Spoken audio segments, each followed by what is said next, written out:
Welcome to the Christmas edition of The Gray Door. And now for today's story. The Man in the Red Suit. Marvin Turner had been running the store floor since 7 that morning, and by noon, he was ready to legally change his name to We're Out of Stock. It was the Saturday before Christmas, so naturally everything was on fire. Inventory was late. Parents were cranky. Kids were vibrating like they'd been freebasing candy canes. And to top it off, Santa was late. The Santa he'd hired, Bill, was dependable, cheerful, and always early. Today, nothing.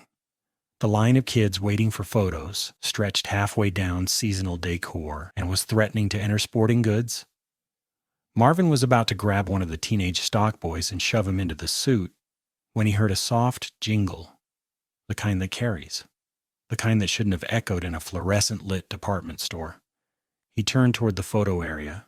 Santa was sitting in the chair like he'd just appeared there. "Ho, ho, ho," he belted out. The kids lit up. Every single one climbed onto his lap without hesitation. Shy ones, cranky ones, the ones who usually melted down, everyone cooperated. Parents spent money like someone told them cash was expiring tonight. Marvin hadn't seen a day this smooth in years. By late afternoon, he was riding a retail high. Everything was humming. Then the PA system clicked. "Marvin Turner, please pick up line 1. Marvin Turner, line 1. His stomach dipped. Calls like this rarely meant something good. Angry customer, missing parcels, someone's kid broke something expensive. He took a breath and headed for the phone anyway. "This is Marvin." A woman's voice came through, shaky and apologetic. "Mr. Turner? I'm sorry to bother you. This is Patty, Bill's wife." Marvin frowned. "Bill? My Santa? He's here. He came in around lunch." "No," she said. "He couldn't have.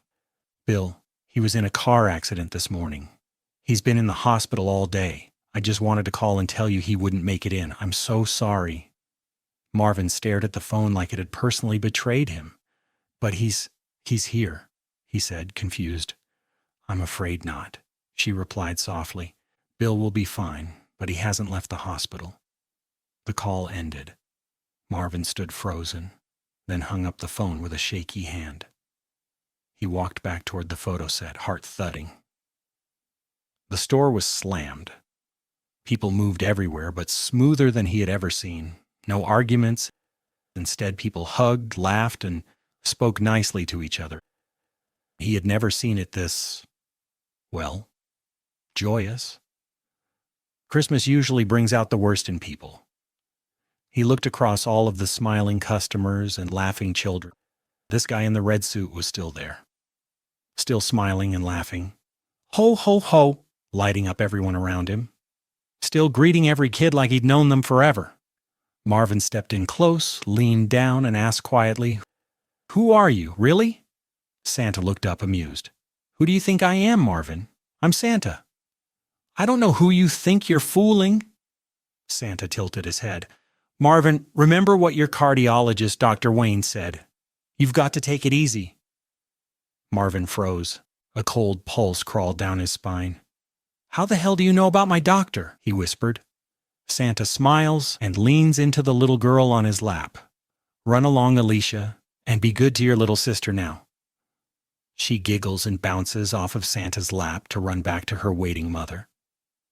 Marvin steadied himself, trying to regain control. "If you really are Santa, then tell me my daughter's name."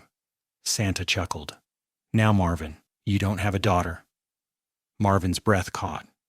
"But your son's name is Reginald, and you call him Reggie." Marvin's mouth went dry. Santa leaned in just a touch, lowering his voice. "And his remote control car will be waiting for him when he wakes up Christmas morning." Marvin straightened slowly, every hair on his arms standing up. Santa winked and turned back to the next child in line. "Come on up here, Bobby. Tell me how that new puppy is doing." Marvin just stared. The end. You have been listening to The Gray Door. Thank you for listening.